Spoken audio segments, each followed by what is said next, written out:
Welcome to Meet Me Halfway. I am Jordan. He is Austin McNorton. We had some time off again, We're but you know what? back. We're back, and we're later in the day. It's gonna be like a 9 o'clock upload my time, but we're okay with that. We had to get this episode in this week. Had to get this episode in before Thursday Night There's Football. so much going on. So much going on. We are finally gonna bring you. We've been teasing it for a while. We're finally gonna bring you guys, and you can hear the excitement in my voice. Our NFL preseason division winners, Super Bowl picks, award picks.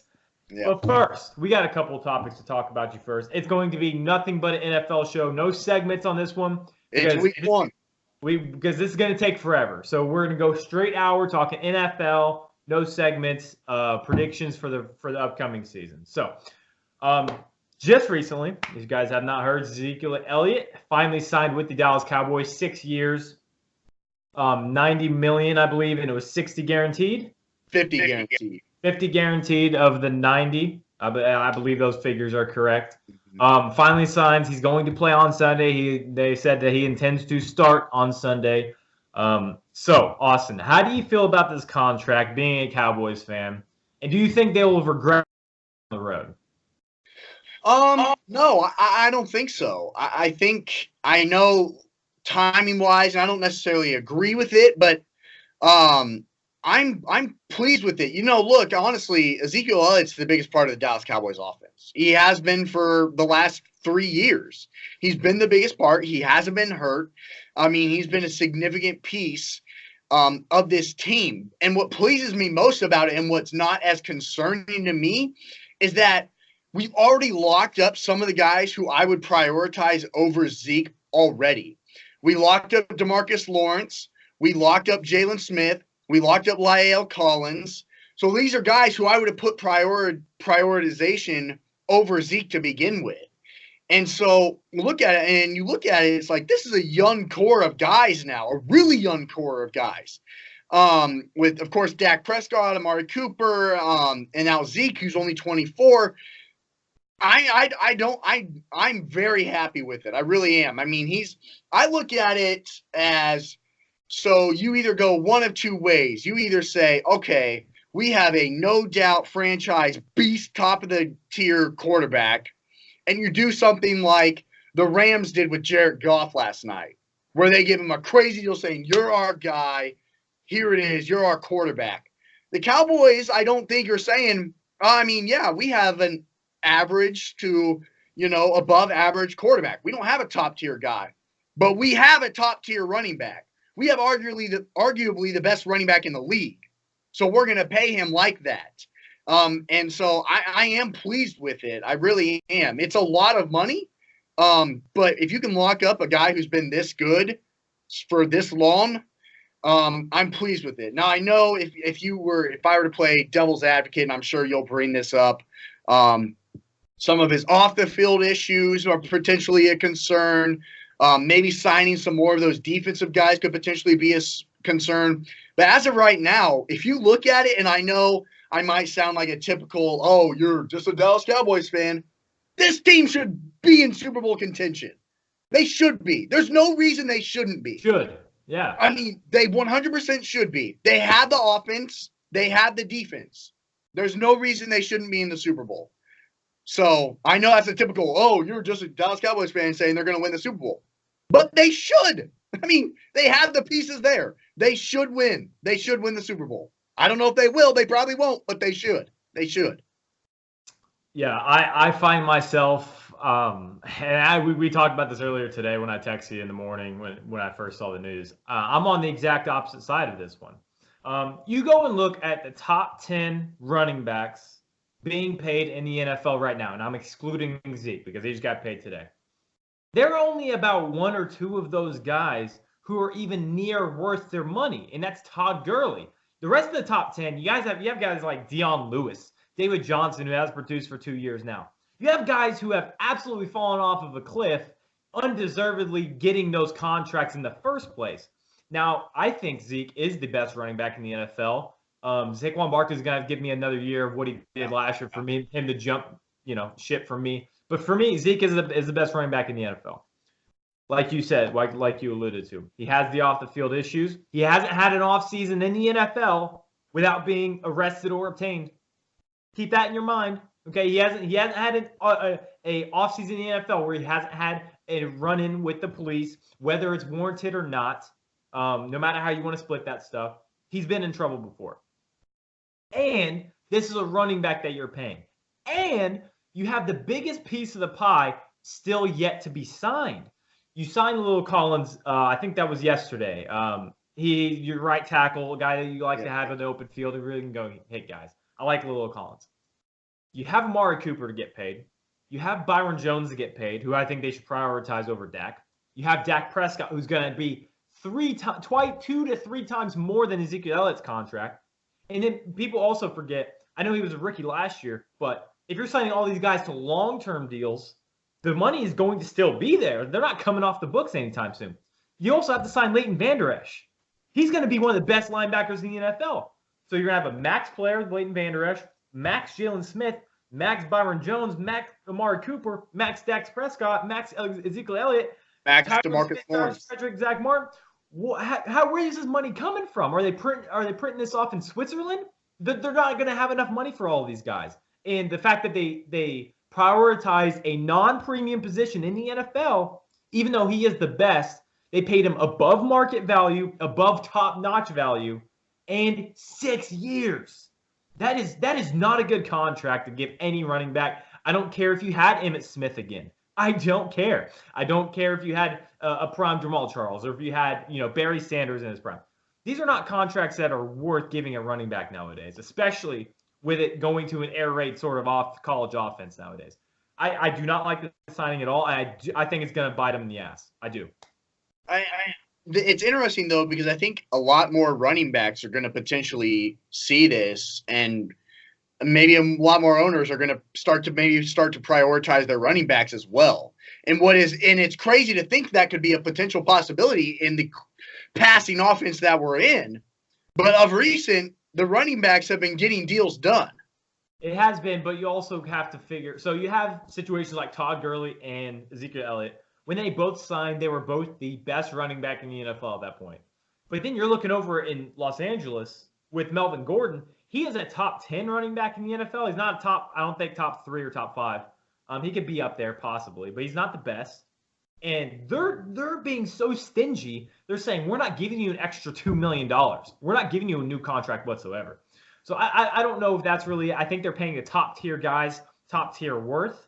But I think there's only a couple. Saquon's going to get more than Zeke Elliott because he probably be better than Zeke when he comes contract time. So I don't know if this is going to set a precedent for the NFL, but top tier guys always get paid. This has been the NFL. That's why I'm leaning towards it being okay because Zeke's a top tier guy in my mind.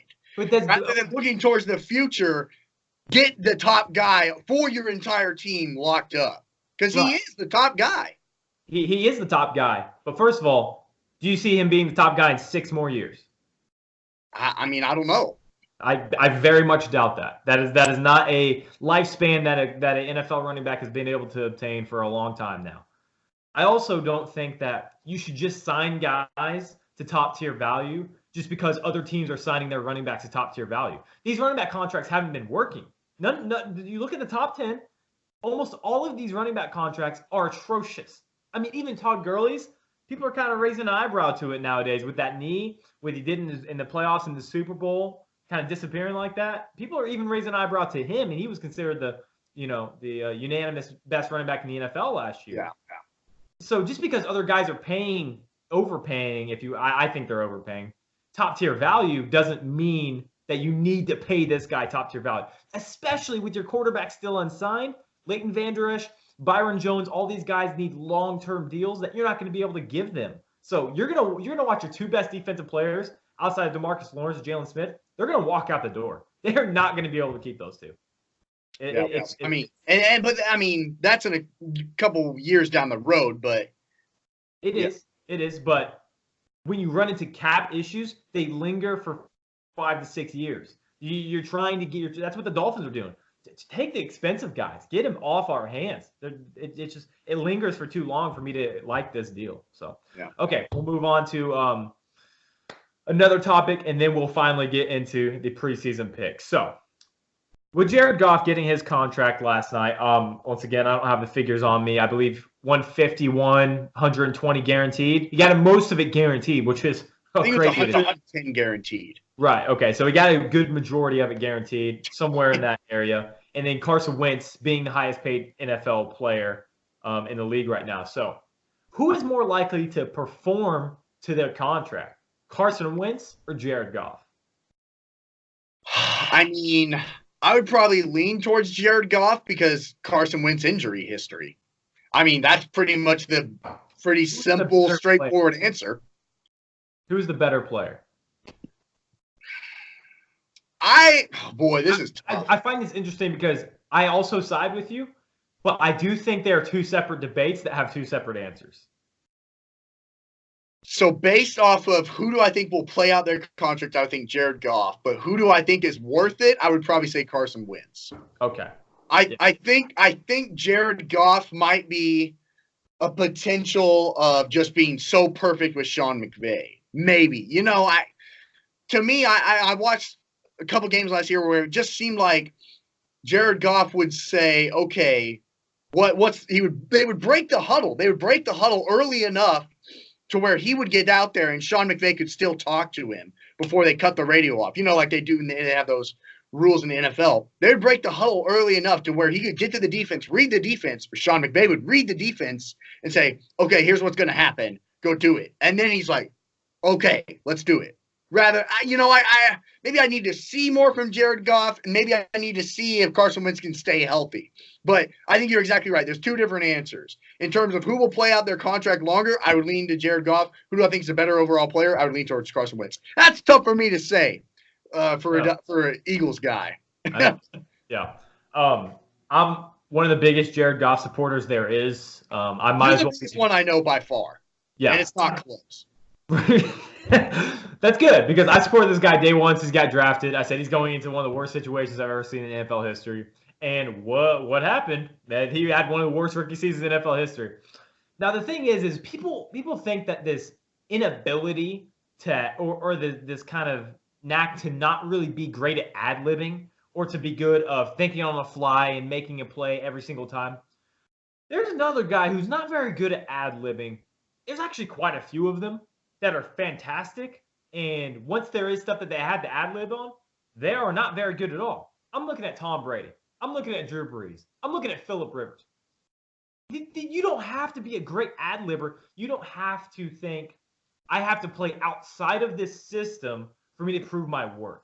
Okay? If that makes any sense. I don't have to show my full capabilities in order to prove to everybody that I'm worth the money. Because I'm not Super Bowl Rodgers. You don't have to be Cam Newton. You have to be. You play within the system. People call you system quarterback. Name one Hall of Fame quarterback that wasn't a system quarterback. Name one truly great quarterback. Brett Favre may be the only one I can think of off the top of my head. And he had Mike Holmgren. He had one of the greatest head coaches of all time too. I mean, every single head coach, every single Hall of Fame great quarterback. Staubach had Landry. Aikman had Jared, Jimmy Johnson. Yeah. Everyone's had these Hall of Fame coaches, so they go hand in hand. So the fact that Jared Goff he sucks. It's all Sean McVay. It's not. If you're not watching it, then you're just not watching it correctly. He's one of the most accurate passers in the NFL, especially at that young age. I think it is probably 60-40 Sean McVay, but I mean, it's not like it's just all Sean McVay and Jared Goff's just not doing anything. And that's the narrative. That's the narrative that people are saying, okay, Sean McVay's a genius. Jared Goff is just absolutely handicapped out there. He can't do anything. That's not the case at all, and this contract proves that. Carson Wentz, once again, I'm out on Carson Wentz. I think if he stays healthy, he will consider himself he will put himself in the conversation for top 5, top 3 quarterbacks in the NFL because I think he has that ability. I trust Jared Goff. He can kind of have that ability once before. He has, yeah. He 100% does have that ability, and that's why I'm putting that out there. But once again, I'm going with the injuries. I like Jared Goff. I like that system that he's in, and that's not an insult. When you hear system quarterback, what really goes through your mind is inability to make it happen himself. It's not, oh, he plays so well into the system. It's not that he can, make other guys better by doing exactly this when the coach needs it to or something like that. It's, he's not good enough to just go out there and do it all on his own. He has to have a system. That I don't consider that like that at all with Jared Goff. He's one of the best young quarterbacks in the NFL. I'd top 5. I would build around Jared Goff. I think he's tremendous, and I don't think the Super Bowl is going to sway me any other way because his offensive line just took him behind the woodshed themselves. They might as well. They retired but didn't tell anybody. That's how bad that offensive line was in the Super Bowl. So I'm going with Jared Goff as well, but Carson Wentz has the higher upside. That's just how I see it. All right. It's time. Let's go. The NFL preseason picks. Now, we're going to go through every division and thoroughly comb through these teams. I have them. I don't know if you do. I have them in order, 1 through 4. I have my wild card. Okay. I have the Super Bowl picks and everything. So, what division do you want to start out? Do you want to go AFC or NFC? Let's just go AFC North, move our way down to NFC. Okay. So, AFC North.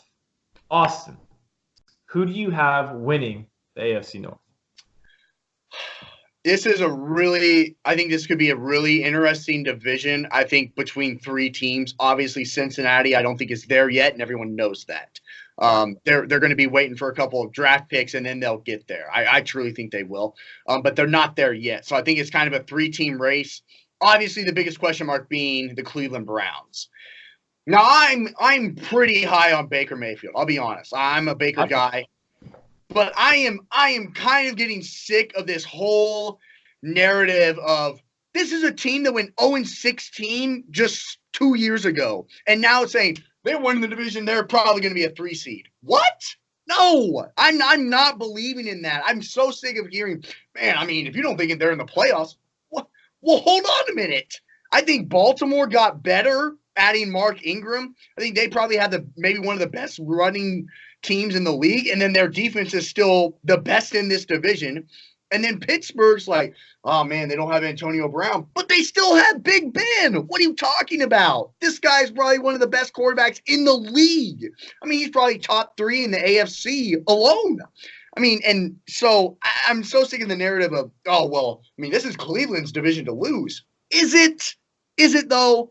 I have Cleveland finishing 3rd in this division. I could see him going 7-9, 8-8. I like Baker. I think he'll put up good numbers, but I'm not buying into saying, oh, this is an automatic playoff team. There's still a lot of things that have to go right for this team to make the playoffs. And then it comes down to, I feel like it always does, between Pittsburgh and Baltimore. I think it could come down to a couple regular season games late. But I'm going to give the edge to Baltimore. I like Baltimore winning this division. I actually like them being a 4 seed in the AFC. And then I'll put Pittsburgh as the 6th wild card team. So I had them both making the playoffs. Baltimore just getting the edge, but Pittsburgh making a wild card spot. Okay. I'm going to go ahead. And I'm going to give my wild cards last. I want a little suspense. So okay. I'll give my wild cards last. But you said a lot of good points. Well, I have 2 teams making it out of this division. You do, yes. There's a couple things I don't necessarily agree with. If there's one team in the NFL, it's kind of funny that you went this way. There's one team in the NFL that I'm selling all my stock on, and that is the Baltimore Ravens. Very funny. Okay, we both have Cincinnati. Honestly, no need to really talk about them. Jonah Williams isn't even going to be playing this year. Tore his labrum. Zach Taylor's first year. AJ Green's going to be out for a while with that crazy incident that he had on a bad field. Bengals are out. Okay, that's no secret. I have the Ravens finishing 3rd in this division. Reasons why. You talked about that defense. I'm not 100% sure they're going to be the best defense in this division this year. Okay. You lost Terrell Suggs. You lost C.J. Mosley. The 2 most important players to your defense, and all they replaced with was Earl Thomas coming in at safety. They've lost a lot on this defense that hasn't quite been replaced in my mind. So this thought process that, oh, they're going to go in Zadarius Smith. I forgot about him. Zadarius Smith, they miss him coming off of the edge.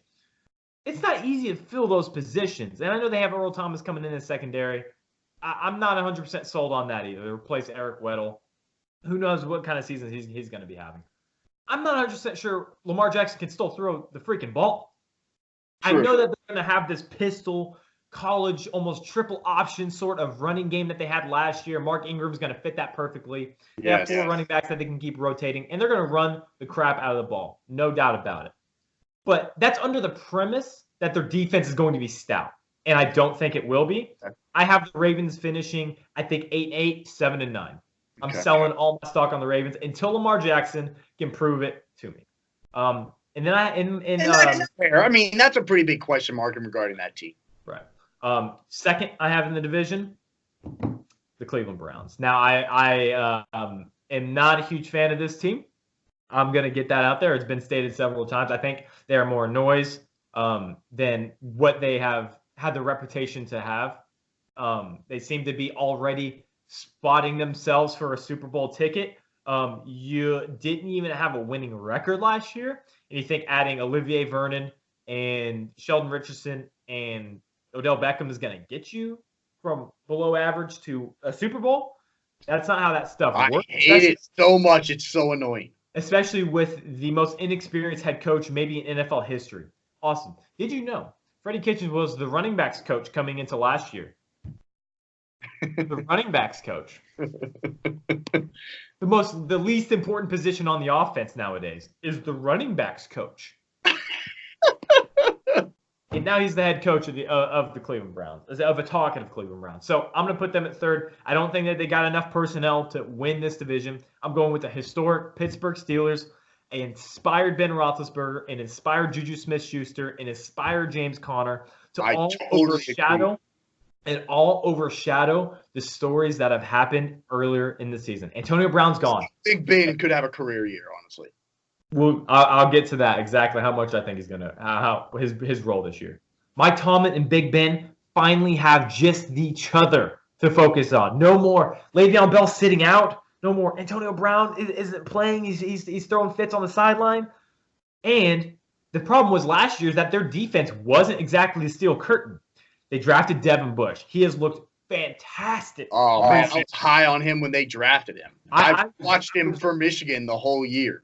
I underrated this kid. He looks stellar. I told you you'd be good. You did, 100%. Well, I'm still kind of more on the Devin White side more than the Devin Bush. But Devin Bush looks amazing so far. And Steve Nelson coming from the Kansas City Chiefs, definitely overpaid for him, but that's another corner that they can fill in. You have Joe Hayden. They re-signed him up for another 2 years. There's a lot of things I like about this Pittsburgh Steelers team, and this is the time to bet on the Steelers. They are the most under-discussed team in the NFL. So I'm getting the Steelers to win that. I don't really have seeding quite yet. So, all right, AFC East, maybe the easiest one to predict. Go ahead. Yeah. So I'll start from 4 down again. I actually think Miami's going to be the worst team in the NFL this year. So I have nothing to go off of with Josh Rosen, and we could potentially see some Fitz magic, I guess, but that'll get him 3 wins, and then they'll lose the rest of the year. So like it always does with Ryan Fitzpatrick. So I am Miami last. I actually have Buffalo finishing third.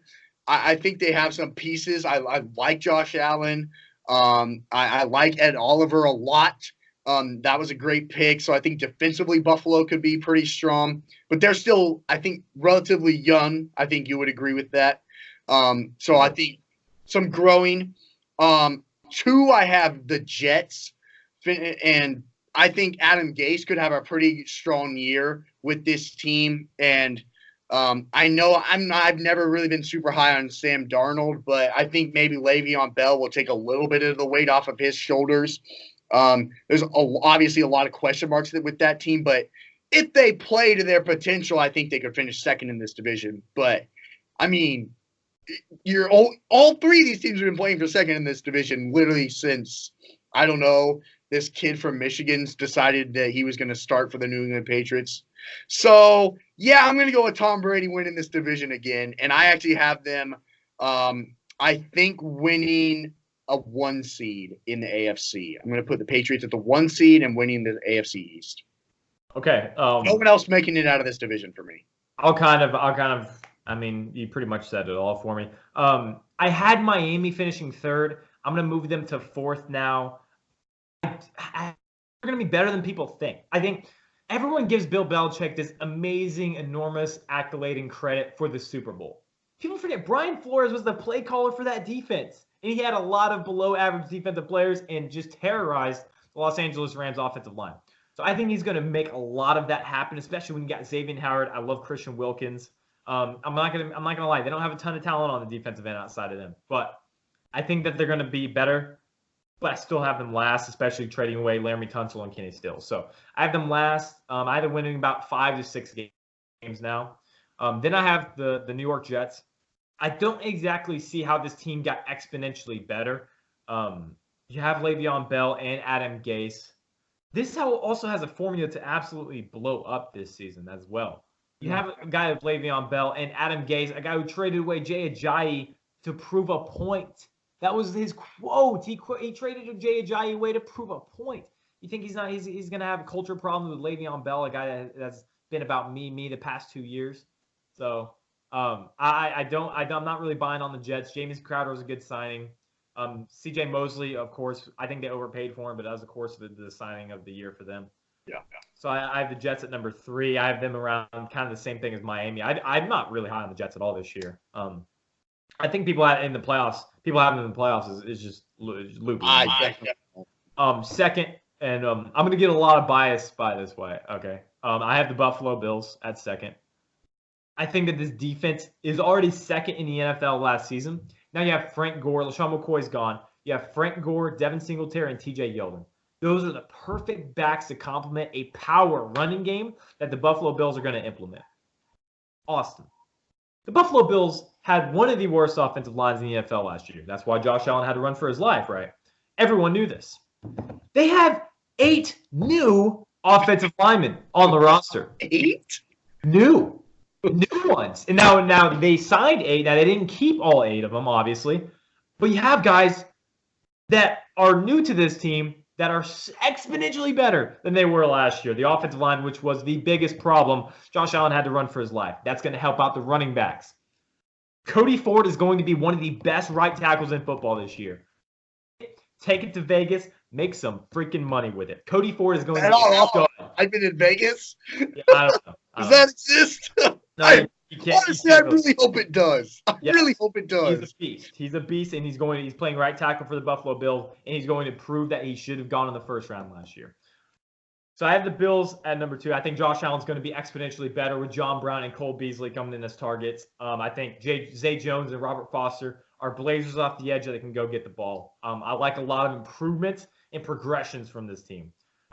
Because there wasn't a ton of offseason signings that really wowed me. The Ed Oliver draft pick. Tremaine Edmonds, who's a 6'7" middle linebacker. He's a defensive lineman hidden in the middle linebacker's body, or the other way around. And I think they probably have the 2 best tandem safeties in the NFL, Jordan Poyer and Micah Hyde. Those 2 guys are absolute ball hawks, and they can go hit somebody. I love those guys. So I'm having Buffalo at second in the division. And then I'll say one thing. David Andrews is going to hurt them early. If you are looking to bet against the Patriots, do it in the first month of the season. They are usually around 1 or 2 or 2 or 3 in the first month of the season. Bet against the Patriots early. David Andrews is out, so they're going to have to put another guy in there. And Isaiah Wynn is back. What seed do you have the Patriots? I think I have them at 2. Okay. I have them at 2. That's. What seed do you have Pittsburgh? Pittsburgh. I don't really know these seeds by heart. I'm kind of just winging it. I'll go with 3. I think 3. So okay, AFC South. I think the toughest one to predict. There's definitely a lot of question marks with this division for sure, especially in terms of injuries and quarterback play. I'll go from 4. The Tennessee is the obvious 4 for me in this division. I'm not super high on Marcus Mariota. Before you start, here's the thing though, is that you can make a case for Titans at number 1 as well. Like that's how close I feel like this division is. So you go ahead. I just think it's crazy. So I'll have Tennessee at 4. Oh man, it becomes really tough from 3 to 1 for me because I really like Jacoby Brissett. I think they still have a really good offensive line for Indianapolis. So here's what I'm going to do. I'm going to put the Texans at 3. I'm going to put the Colts at 2, and I'm going to put the Jags at 1. I think the Jags get back to their ways defensively because they won't be on the field the whole freaking game.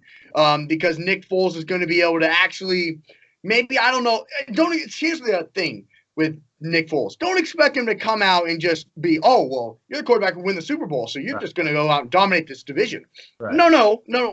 He's a backup quarterback who's now put into a starter role again, but he's better than Blake Bortles. So it's not like, oh, well, he's just automatically the best quarterback in this division. No, he's not even that. I mean, no way. I mean, so he's just better than Blake Bortles. And then you rely on your defense that we saw 2 years ago that made it to the AFC Championship game. So I would give the edge to Jacksonville in this division. 2 and 3 could be switched easily for me. Really depends on Jacoby Brissett for the Colts. And then it depends heavily on the Texans' running game. Obviously losing Lamar Miller. So it really depends on those two big question marks. I don't know if I want to wild. So I'm gonna put Jacksonville at the 3 in the AFC.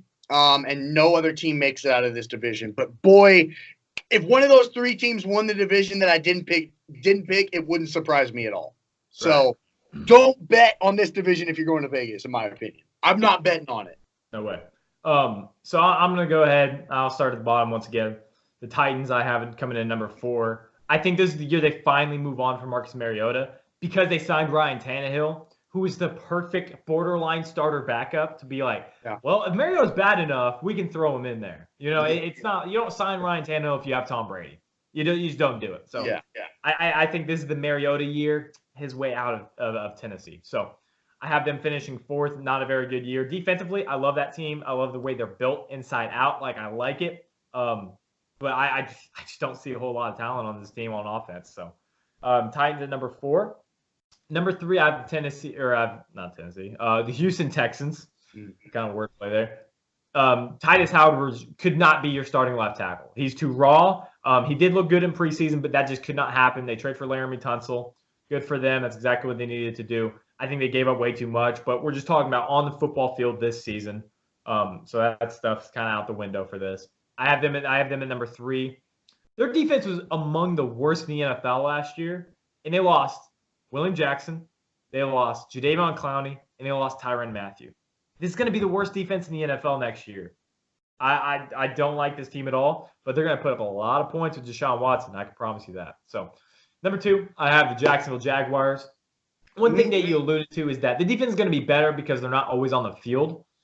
And I also need to highlight another reason why they're on the field so much, even added extra credit onto that, was because they turned the ball over the most in the NFL passing. They threw the most interceptions. Blake Bortles and Cody Kessler were turnover machines, and I don't blame them. They weren't very good, either one of them. Now you're going to have a guy that, one, brings a refreshing, okay, finally some guy who has experience. We know what he's made of. Even if he's not spectacular, we know what he is. He's not going to turn the ball over. That's the biggest thing. They're going to run the ball with Leonard Fournette. I think Leonard Fournette coming back, too, also helps. Exactly. Leonard Fournette refocusing himself on this game. Coming in there, and I think Jacksonville, once again, I think, like you just said, I think the defense is going to go back to top 5 this year. Number 1, I still have the Indianapolis Colts. Now, Austin, I'm the biggest Jared Goff fan you know. Am I also the biggest Jacoby Brissett fan that you know? You got to be up there. I think I am, because I think this guy is a stud. I think there's a reason that he's been on the Colts for 2 years. He's been backing up Andrew Luck for 2 years. Because they knew something drastic like Andrew Luck getting hurt or / retiring would happen. By the way, we skipped that episode. We weren't able to do that. Andrew Luck retired. So Jacoby Brissett is the starter. The thing is, Jacoby Brissett had a good season with a glorified expansion franchise roster. One of the worst defenses in the NFL. Barfares Mingo might have been the best player, and Vontae Davis might have been the best player on that team. He retired at halftime for the Buffalo Bills. This offensive line was absolutely terrible when he was with them. He got traded before the week, like the day before, I think, week 1 started. And he's starting these games. He's learning everything on the fly, and he plays tremendous given the circumstances. Now, he's been in the system for 3-4 years. He has one of the best offensive lines in the NFL and one of the best defenses in that division. I see nothing but success for this guy. I love that they kept Jacoby Brissett, and I love that they signed him for below market value right before he started to get valuable. I love it. So I think the Colts are a very intelligent organization. I have them winning the division still. All right. AFC West. What seed did you have the Colts? They're going to be 4 because they're winning the division, so they're going to fall at number 4 for me. Okay. So I have them probably winning 10 games, 10, 11. 11 games won't surprise me. I really like Jacoby Brissett. All right. AFC West. So, oh man, this division sucks. First of all, I love it. For me, I have Oakland finishing 4th in this division. I think Antonio Brown could potentially make them better. But my biggest question mark with Oakland is I don't know how strong of a relationship John Gruden and Derek Carr have. I think John Gruden's kind of saying, this is a quarterback I kind of inherited, not really the one I necessarily want. So I don't really know their relationship. We've talked about that before. 3, I have Denver. I think this is also a team who has some potential quarterback controversies. Who's going to get the start, wins, is Joe Flacco going to get pulled? Is he not? But the thing is that now Drew Lock's out for a majority of the year. Oh, that's true. Wow, I forgot about that. Yeah, so now you're stuck with him. You can't even have one now. So yeah. Does that make it worse or better? Who can tell? True. Now you don't have another guy to lean on, but maybe you just have, okay, this is our guy, so let's just focus on Joe Flacco. Defensively, they'll still probably be pretty strong. Von Miller is one of the best in the league. 2, I have the Los Angeles Chargers. I know they're potentially dealing with some injury problems, but I think this is probably the best defense in this division. I'm pretty high on Derwin James and Nick Bosa and some of those guys. Joey. I said, Joey Bosa. Nick just got Joey Bosa and Phillip Rivers and Keenan Allen and some of those weapons that they had last year are still there. I have them being the 5th wild card spot in the AFC. And then number 1, I have the Chiefs.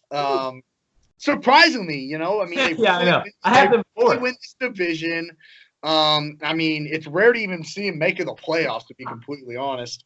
So I know I'm going with the upset pick here. I'm going to pick the Kansas City Chiefs to win the division, and I'm going to pick them to be the 2 seed in the AFC. That's a dark horse. I know, right, man? I'm glad we saved the most hot take for last in this division.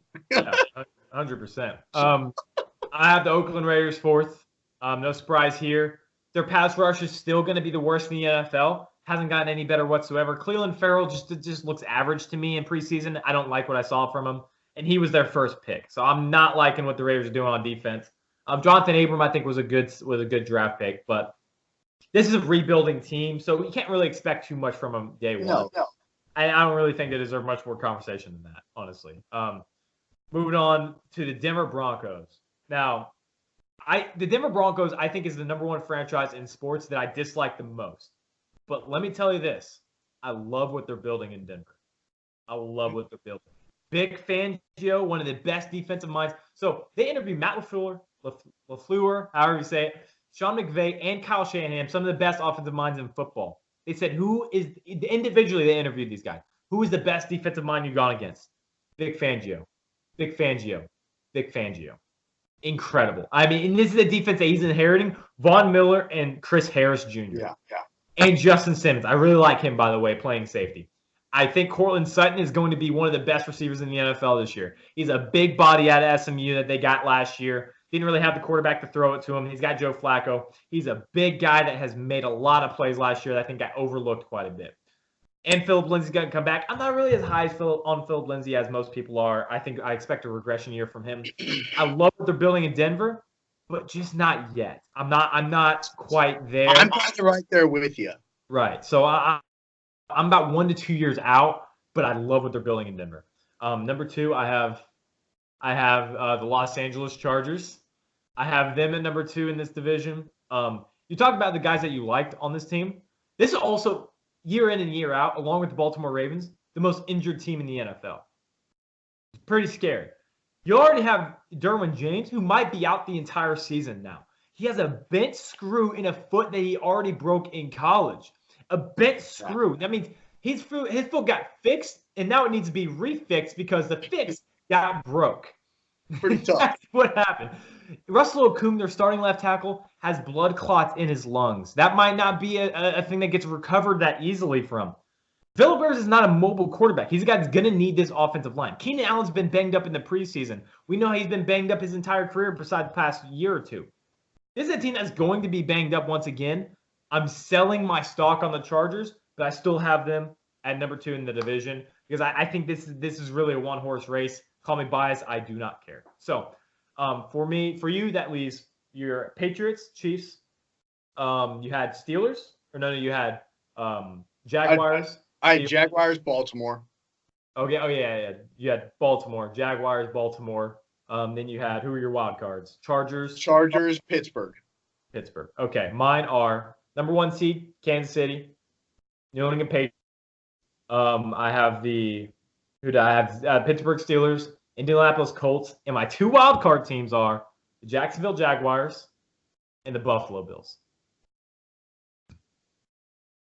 I'm putting all my faith into this defense. There's a lot of progression on this offensive line. Josh Allen's going to have to stop it. Why are you being so biased like this, bro? That's fine. Come on. That's fine. I can be biased. I know I'm right.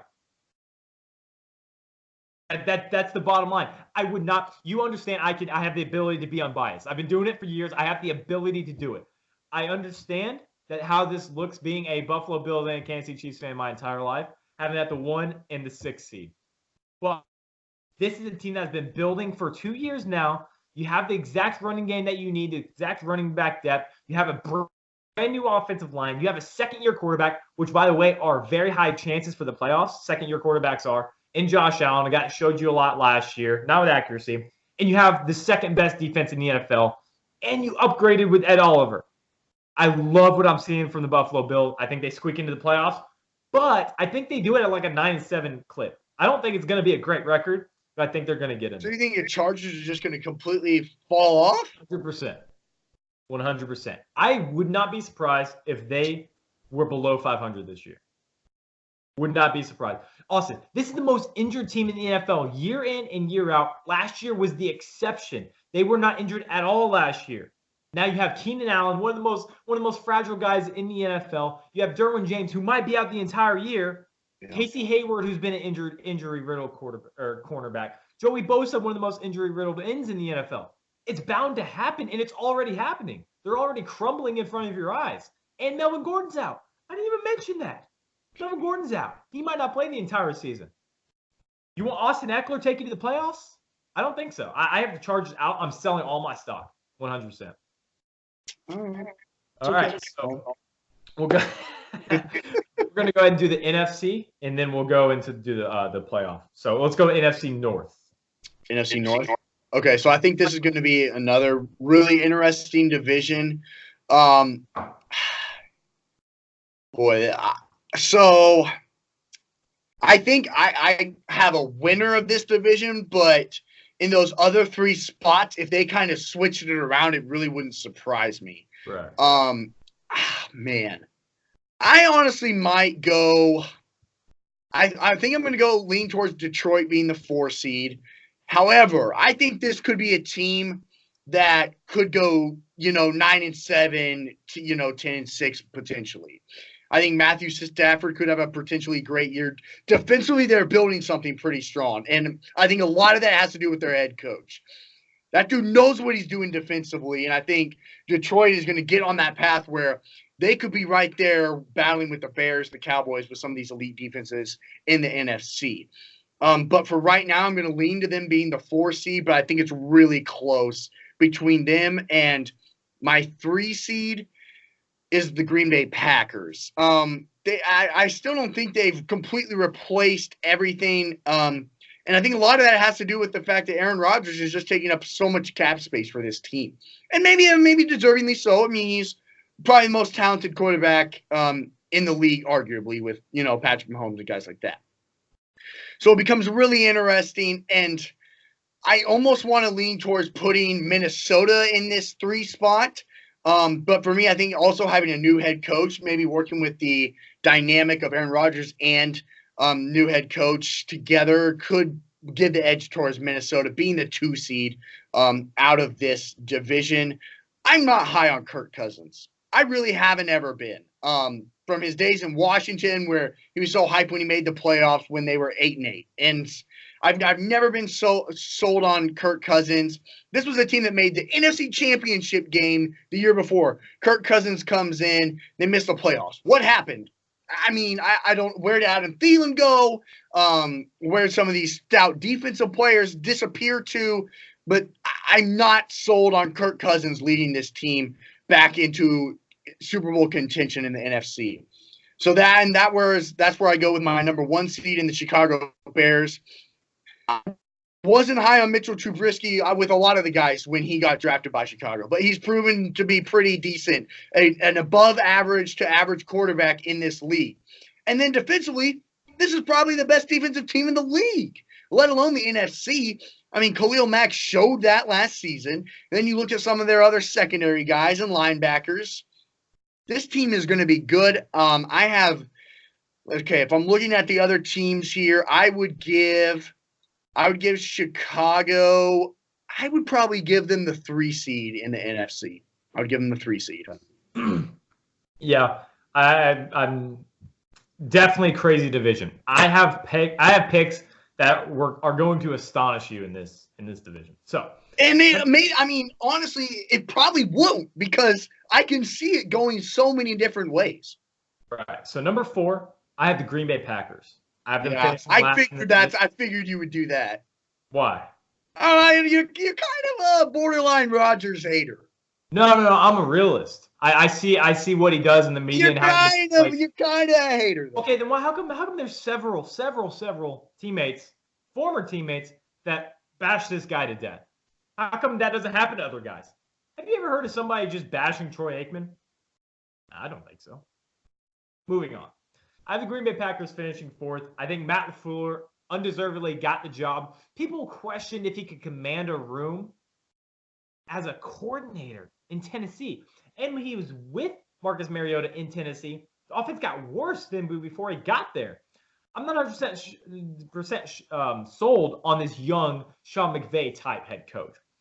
Aaron Rodgers is going to do his thing. I love that the signings that they did, they got above mid-level guys for mid-level market value. I love their offseason signings. But I think this is the best division in football, and in terms of depth, I think 1 through 4 can make 100%. 100%. Yeah, this is the most up for grabs division in the NFL. So I have the Packers coming in at number 4. Number 3, I have the Chicago Bears. Wow. This is one of the toughest schedules in the NFL. 3 things that matter to me the most, Austin. Strength of schedule, and that really comes to easy to hard. Like, are you going from a very easy, like top 5 easiest, to like top 5 hardest over a year span? They are. They have the number 1 turnover margin in the NFL. That does not repeat itself. They were among one of the best teams in the NFL in 1-score games. That also does not repeat itself. They are analytically a nightmare to put at number 1. But with all that being said, I still think they're a tremendous team. I just can't overlook that defense. I can't predict regression from them, because I know I'm saying I am kind of predicting regression for them. There's so much to consider in this division. It's just tough. So tough. I hate myself. I love the Chicago Bears. I love the way they're built. I love their head coach and their quarterback. I hate myself for doing this, but I have them at number 3. Number 2, I had the Detroit Lions. Wouldn't surprise me. You said it perfectly. I am very high on this team. You're coming to a second year with Matt Patricia. You have Matthew Stafford coming in with Danny Amendola now. This offensive line still kind of concerns me. They got Jesse James from the Pittsburgh Steelers. They got T.J. Hawkinson. He was their first-round pick. And people forget, they have I keep messing up names. Marvin Jones Jr. They have Kerryon Johnson. And at the top, they have Kenny Golladay. Those are three legitimate receiver and running backs.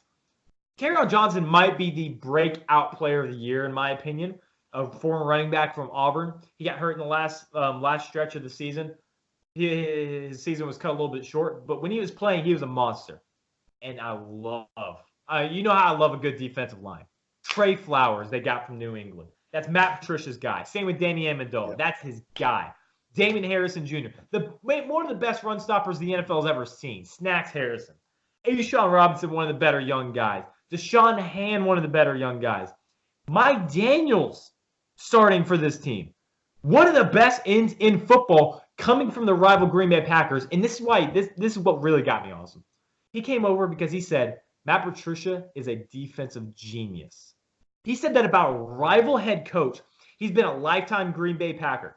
Lifetime Green Bay Packer. Said that about a rival head coach. Yeah. Tremendous. That's something that you don't get every day. And they got Darius Slay, one of the best, not under-discussed corners in the NFL. They have two gaping holes at offensive line and at middle and at linebacker. Those two units are atrocious. They need to shore those up in the upcoming seasons. But I think they're going to have a good year. I do. And then my number one breakout team in the NFC, I guess technically would be breakout, Minnesota Vikings. Everything went wrong for them last year. Everything went wrong for them. They played a ton of one-score games, and they lost almost all of them. I think they did lose all of them, actually. That is not going to happen again.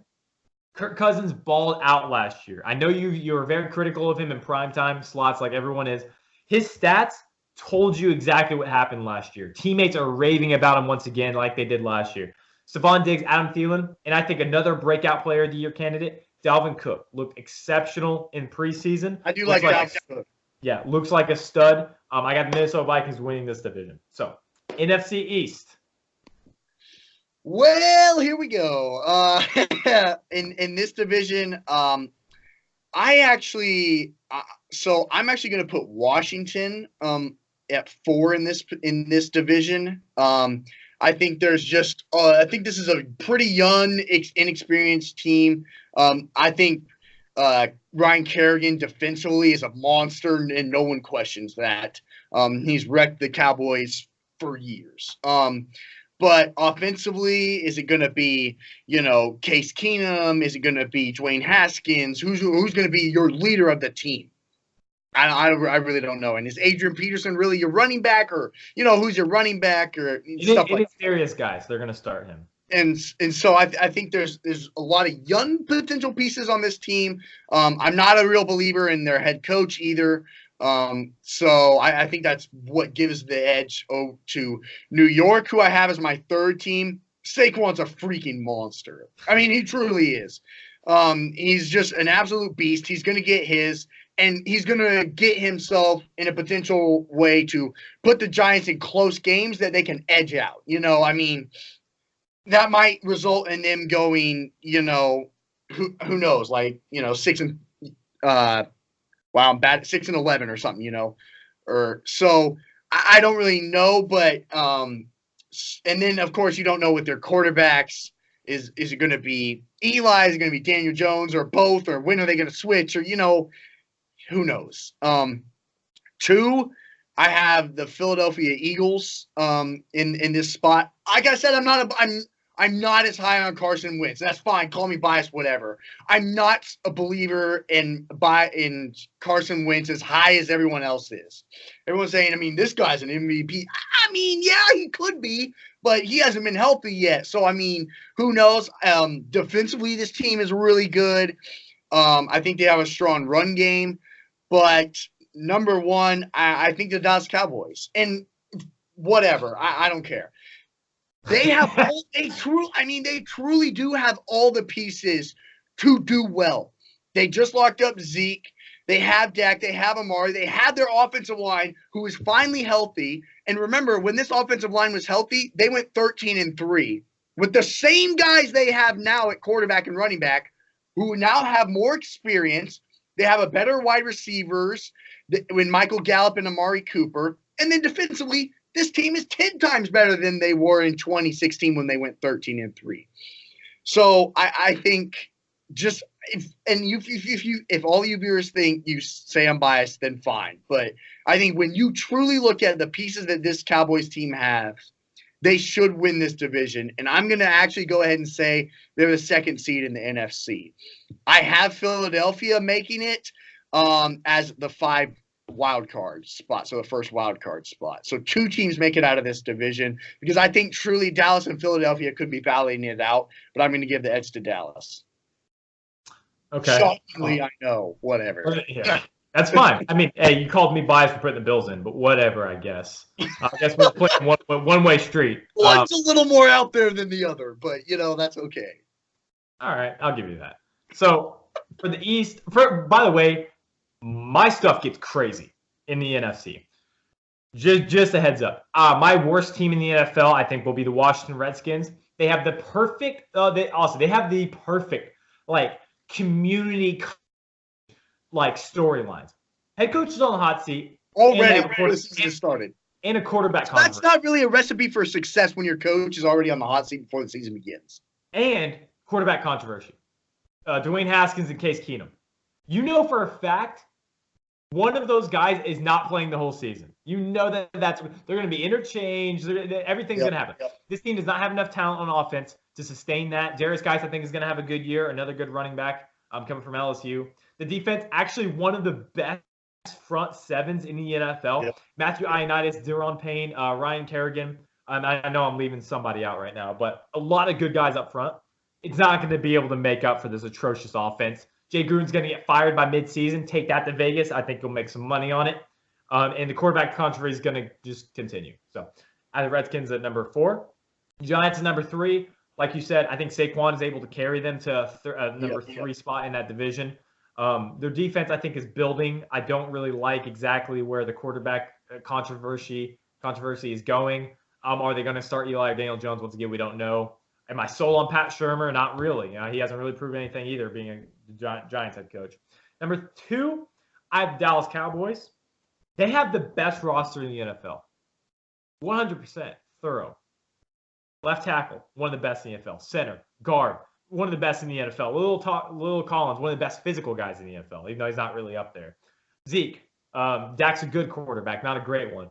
Amari Cooper, very good wide receiver, maybe not great yet. Leighton, Jalen Smith, Byron Jones, DeMarcus Lawrence. I mean, oh my God. How many guys are you going to have before you win a Super Bowl? Win a Super Bowl, okay?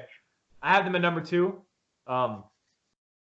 This team's a nightmare to bet on, Austin. I'm sorry to tell you. This is the most historic season I've ever seen in my life in analytics. This is the best team ever to play in one-score games. They were incredible during one-score games. 0.9 margin of victory, Austin. Playoff teams are supposed to have 5 to 6 points at the lowest level. 0.9? That's not sustainable. I'm sorry. Playing close games is not sustainable like that. I'm selling a lot of stock on the Cowboys. They also were one of the best teams in turnover margins. Their defense is among the best in the NFL.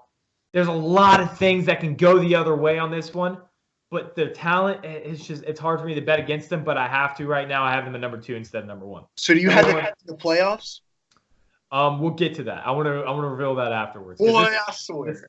This stuff's crazy. Don't be leaving me hanging like this. I have the Philadelphia Eagles at number 1. I think maybe the best team in the NFC right now throughout. I'm going to bank on Carson Wentz being healthy, and I'm banking on that defensive line. I absolutely love that they drafted Andre Dillard. I think is a great successor to Jason Peters.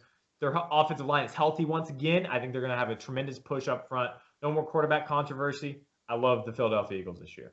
All right, NFC South. So to me, I think this is potentially more of a top-heavy division. I'm going to put Tampa Bay at number 4. I do like Bruce Arians. Maybe he can turn Jameis Winston around, but just not yet. Number 3, I have Carolina. Cam Newton's health. I mean, obviously, Christian McCaffrey is going to get crazy numbers. If he's on your fantasy team, props to you because, my God, that guy's going to be a monster this season.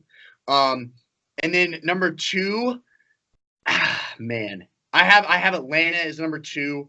I think I like that they locked up Julio. Of course, Matt Ryan always puts up crazy MVP type numbers. But I'm going to go with the Saints. I think they have probably the best wide receiver in the league right now. And I think Drew Brees is playing at a pretty elite level. And then defensively, this is another team that's nothing to really shake your head about. And so I think I'm going to give the edge to New Orleans in this division. And they're actually my 1 seed in the NFC. So I have New Orleans as the 1 seed in the NFC. You probably have them freaking missing the playoffs, but, that's fine. All right, here we go. Number 4, Tampa Bay. Let's get it out of the way. Number 3. Let's get it out of the way. Number 3. I love it. The New Orleans Saints. Several reasons, okay? And most important, it's basically my number 1 reason is why they're definitely coming in number 3 in this division. Now, that doesn't mean they're missing the playoffs now, okay? Keep that in mind. Drew Brees looked atrocious at the end of that year. He looked dead. He looked tired. His arm was limp by the end of that year. And that's something that we have not seen from him. Tom Brady looked fair. The year. Philip Rivers looked fine at the end of the year. Drew Brees looked like a mess toward the end of that season. I do not trust Sean Payton and Drew Brees to repeat what they have done after being heartbroken 2 consecutive years, losing one of the best games you've ever seen to Philadelphia, or losing one of the best games you've ever seen to Minnesota, rather, on that crazy, what's the play? I forgot the play called. Minnesota Miracle. Is the Minnesota Miracle? You lose on that. Okay, you know what? We're still got the crew. We'll go get them next year. You lose off the penalty. Your entire fan base is whining for an entire offseason. You get a rule change. That's a lot of distractions to have. That's 2 back-to-back. I mean, those are bone breakers. You can't get more heartbreak than those 2 losses. I don't think they can recover from this. Unless you're putting this on Drew Brees, I don't think Drew Brees is going to be able to make it competently through 16 games and the playoffs. I'm selling my stock on the Saints when it comes to Drew Brees. He concerns me a lot this season. Number 2, I have the Carolina Panthers. This is a absolutely polarizing team. So they get Gerald McCoy. Their defense is among one of the worst in the NFL last year, but they have a lot of talent at the same time. Pretty weird. Gerald McCoy, they signed him, one of the better run stuffers. Dontari Poe, Kawan Short, Mario Addison, they have some of the best front 4s in the NFL. Shaq Thompson, Luke Kuechly, Bruce Irvin was a good signing. Dante Jackson, one of the best young guys out there. And then coming in at safety, I like that signing as well. I like the defensive upgrades that they've had. Let me move over to offense. They've also really shored up that offensive line. Matt Paredes, Trey Turner, Tyler Modon, or Taylor Modon, however you say his last name or first name. I'm not really sure. That's a really good left side. That's best in the NFL. DJ Moore's going into his 2nd year. They signed Chris Hogan, nice guy to be put in the slot. Once again, Paredes is one of the best centers in the NFL. Cam Newton, I'm counting on a shoulder to be okay, because I've been hearing a lot that shoulder injuries. See, that's why I don't know if it will be. Then I don't know anything about this because it's medical. It's over my head. Apparently, with shoulder injuries or surgeries, after the first one, your shoulder is not quite the same, and then a second one to clean it up, which he had this offseason, it's brand new. That's what I've been hearing from a couple of different sources. Not that I'm inside, and it's what I've been hearing when I'm listening to podcasts and stuff like that. So I'm counting on him being healthy. And then Christian McCaffrey, I think, is one of the best running backs in the NFL. So I have the Panthers number 2. Number 1, I have the Atlanta Falcons. They were the most injured team in the NFL last year. That will not happen again. Deion Jones is going to play a whole year. Grady Jarrett's going to play a whole year. Desmond Trufant's going to play a whole year.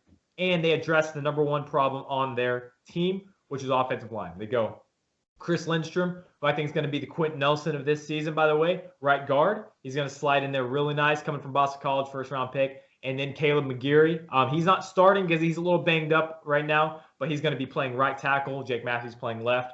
So if they can protect Matt Ryan, Devontae Freeman, get the running game going a little more, you still have Calvin Ridley, and you still have Julio Jones and Austin Hooper. It's a deadly offense that they're going to have. I'm buying a lot on the Atlanta Falcons. I guess you could call me biased for that one since I live here now, but I'm buying high on the Atlanta Falcons. All right, last division, NFC West.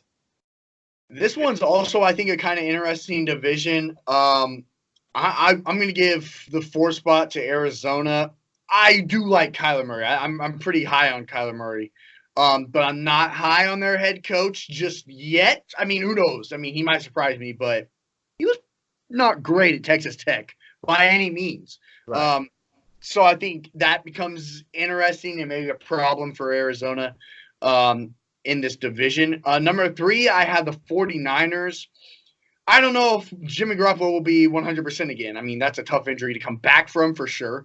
But he definitely has the talent, and I think he definitely has the right mind and the knowledge of the game to do well for San Francisco to get him a couple of wins, but not as good as these top 2 teams that I have.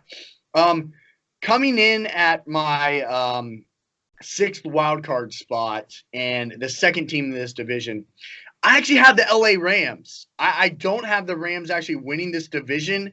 I think they take a step back. I think maybe more teams are starting to understand this offense a little bit more. Who knows how healthy Todd Gurley will be this season?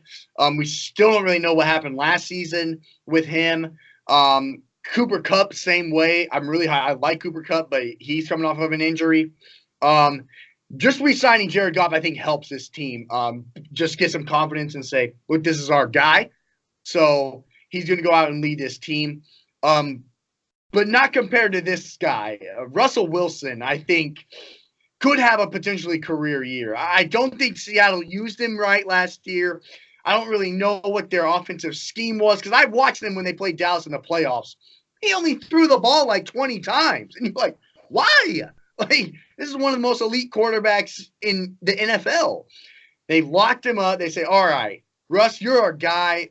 Let's go. I think I really like Chris Carson, Tyler Lockett. Again, call me biased.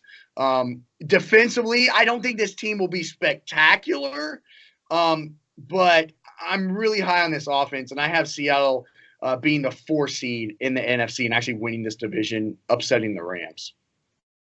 Okay, Cardinals at 4, out of the way.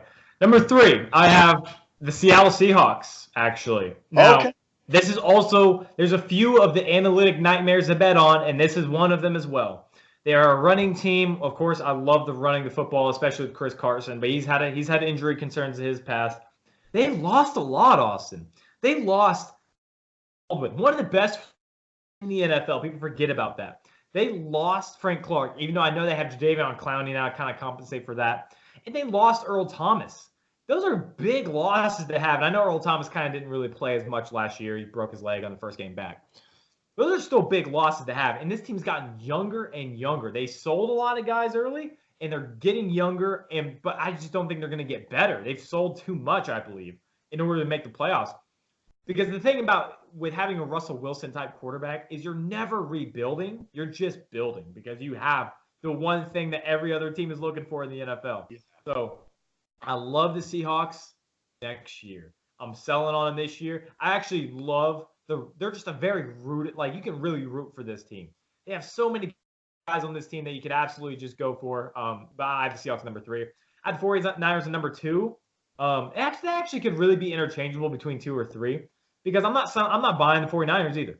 I don't think Jimmy Garoppolo is going to be anything special coming off the ACL. When he was playing in early last year, he didn't really look all that great. I think Kyle Shanahan is a great offensive mind.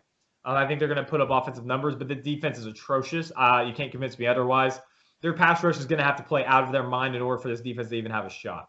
So I'm selling on the 49ers as well. Now the Los Angeles Rams. Mostly because I just don't like this division. I don't think this division is going to be competitive this year at all. And I'm not saying that the Rams are going to be what they were last year either. I think they've gotten worse over the offseason. I do too. That's why I don't have them winning the division. Yeah, so I have them making the playoffs. They're my I'm going to put them in my number 4 seed. So I have the Eagles at 1, Vikings at 2, Falcons at 3, Rams at 4. And then I have Saints, Cowboys, Bears, Seahawks. All right. Ooh, here are my wild cards. My wild card, okay? Number 1, the number 5 wild card, Carolina Panthers. I love what they're doing. I think that they have turned around on the defensive end of the ball. They have so much room to improve with so many good players that it cannot sustain that bad. It cannot continue to be that bad. And I know where this is going. And I don't like it. No, you actually don't know where it's going because this one is out of left field. Number 6.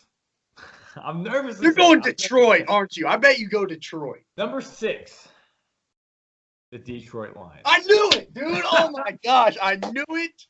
Unbelievable. Now, once again, I am unbelievably concerned for their linebacking core and their offensive line. I'm worried big time about those two positions. Other than that, I love the depth that this team has, especially on that defensive line. They rival the Chicago Bears on that defensive line. Not better. They rival the Chicago Bears on that defensive line. Their schedule has got exponentially easier. Matt Patricia has got his guy in Mike Daniels, his guy in Trey Flowers, his guy in Danny Amendola. Also, I'm leaving out the Cowboys. One reason, once again, they're one of the worst teams to bet on analytically. We talk about these great offensive linemen that they have. Austin, the Dallas Cowboys offensive line sucked last year. They gave up they were the 31st most. They were hurt. Yeah, they were hurt, but this is the third straight year that they've been hurt. They haven't been healthy since the Dak Prescott rookie year. That was absolutely unbelievable. They've been hurt every single year, and now you've locked these guys up. They gave up 56 sacks last year, Austin. That tells me that but now they're healthy. Yeah, do we know that?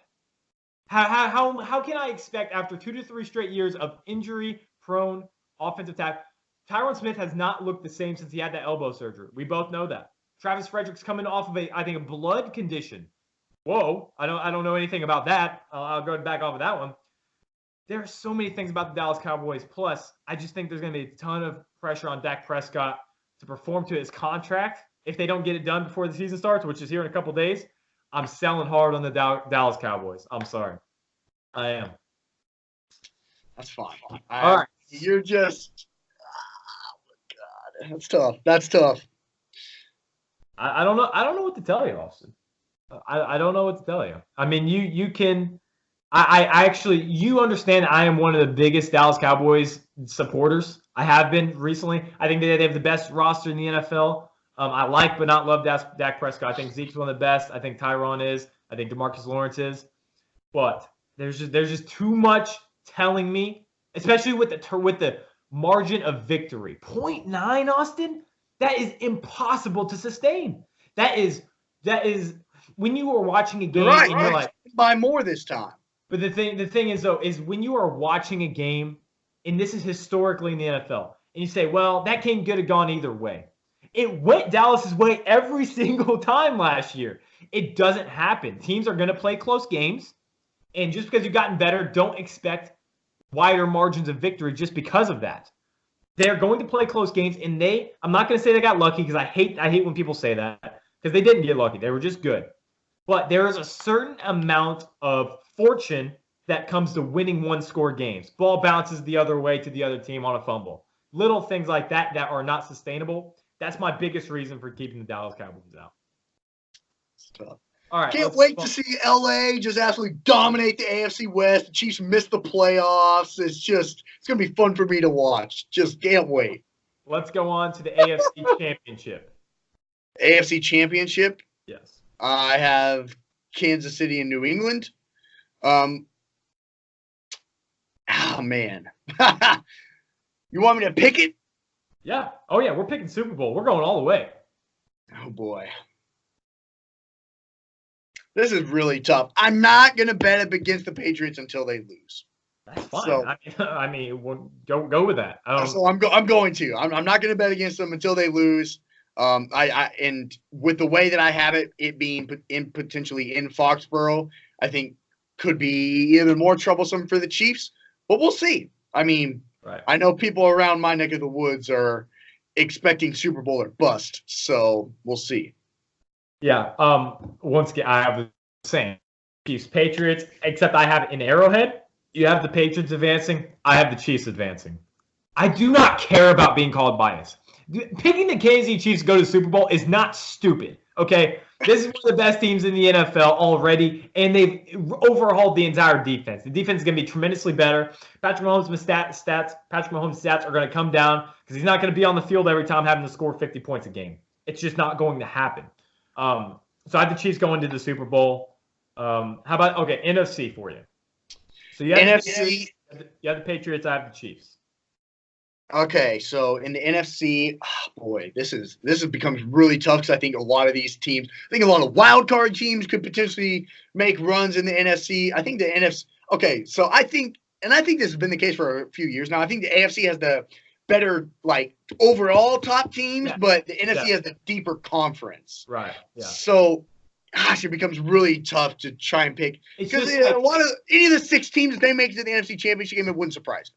It's just like the AL and NL right now. Yes. In the AL, you have Astros, you have the Yankees, you have those teams, and you have so much depth in the NL. Exactly, AFC, NFC, right? Exactly. So it's really interesting when you look at it that way. But in terms of the NFC, I think I'm going to go with New Orleans and Dallas. Playing in the NFC Championship game. And fine, you can call me biased too. I'm going to have the Cowboys make it to the Super Bowl. Oh, wow. On their roster. They have the roster to make the Super Bowl. There's no reason they shouldn't. Right. So, Austin, let's clarify this. If they do not make the Super Bowl this year, is it time to get rid of Garrett or Prescott or both? Garrett. 100%. Thank you. Okay, that's common ground. 100% Garrett. Yes. Okay. There's no reason this roster shouldn't be in the Super Bowl contention. Yeah, and it isn't. That's head coaching. 100%. Yeah, Cowboys Saints. Right. Cowboys Saints. That's crazy. I don't even have either of them make the playoffs. That's crazy. I've also have a lot of shots in the dark in this one. I have 7 new playoff teams and that's usually what happens. 4 to 7 playoff teams make it from the year before. So I'm predicting a lot of regressions and progressions. For mine, I have the Vikings versus the Eagles, and this is going to be at CenturyLink. And I have the Eagles advancing. I think Doug Peterson is one of the most underrated coaches in the NFL. I think he can do it with Carson Wentz if this team stays healthy. Him, especially Carson Wentz. I really like this Philadelphia Eagles team. And right now, I think they probably are the favorites out of the NFC if they're going into Vegas. So no surprise, I got the Eagles advancing to the Super Bowl against the Chiefs. So you have Patriots, Cowboys. I have Chiefs, Eagles. Oh boy. Again, I'm not going to bet against the Patriots until they don't win. So I'm going to go with Belichick and Brady getting ring 7, which is just absurd. Okay. For me, I have Chiefs, Eagles. So I think it's kind of funny that we have both of our teams in the Super Bowl. I would be rooting for the Chiefs probably freaking harder than ever in my entire life, and you would be rooting for the Cowboys harder than ever in your entire life if they were to play the Patriots. Yeah, 100%. I like the Cowboys. My team playing your most hated team, your favorite team playing my most hated team. Awesome. I like the Cowboys. I know I don't have them in the playoffs. I talk good about the Cowboys all the time. I would, even if they were the Super Bowl, if it's not against the Chiefs, I might just root for the Cowboys just because I like the players on their team. Chiefs versus the Eagles. You have the team. Boy, what a storyline that would be! Can you imagine? The greatest storyline the Super Bowl has ever seen. Doug Peterson versus his mentor Andy Reid. And this is the year Andy Reid breaks the curse in Kansas City. The Kansas City Chiefs are winning the Super Bowl, and you know what? I understand. They should. It's Super Bowl or bust. 100%. They added speed with Mecole Hardman. They added speed at the running back position, getting LaShawn McCoy with Damian Williams. They have Frank Clark along with Chris Jones on the defense. They have, first of all, Bob Sutton's gone. Number 1, best offseason move. They have Steve Spagnuolo. You have Kendall Fuller coming in there. You have a safety who's actually going to play. I don't tolerate Eric Berry slander, even though I just did that. I love Eric Berry, but he didn't play for 2 years. Tyrann Mathieu out there. They're bringing new tenacity to that defense. All you need is to have a top 5 offense and bring just the average 15, 16 of the pack defense. That's all they have to do to win the Super Bowl. If you have an average, if you don't have the worst defense in the league like you did last year, then you win the Super Bowl. 100%. If Dee Ford is offsides, the Chiefs win the Super Bowl, or they go to the Super Bowl at least. And the thing is, I think if they get past the Patriots, I don't care who it is in the NFC. I think that's it. I think once you get over the hump of the New England Patriots, the dynasty, I probably agree with that, but I'm just not going to bet against the Patriots until it happens. I'll believe it when I see it. I get that. I get that 100%. I think we should probably we're very over on time here, which I kind of expected, about an hour and a half. So I think we're gonna save our awards. I think we're gonna save our season awards for next show, for next That's fine. Monday. So those are our division picks. Austin has the New England Patriots winning the Super Bowl against the Dallas Cowboys. I have the Kansas City Chiefs. I don't care. Call me biased. I don't think it's crazy to pick them. I have the Kansas City Chiefs over the Philadelphia Eagles in the Super Bowl. I've been waiting for this episode forever. I loved it. I hope you guys liked it at home. Austin, say goodbye to people. Bye, people. It's been real. How about them Cowboys? Get Zeke back, boy. He's eating that $90 million. Yes. Also, by the way, we're gonna save these, and we're gonna have to ridicule each other for these terrible picks that we both have. It's gonna happen. Yeah, We're gonna be totally wrong. 100%. I mean, we could literally flip it, and you'd be more likely to make money than with our picks. That's just how this stuff happens. So we're gonna keep track of these. I'm gonna send my picks to him. He'll send them to mine, and we'll keep track of it. But that's it for Meet Me Halfway. Chiefs win the Super Bowl. Patriots win the Super Bowl. Thank you guys for watching.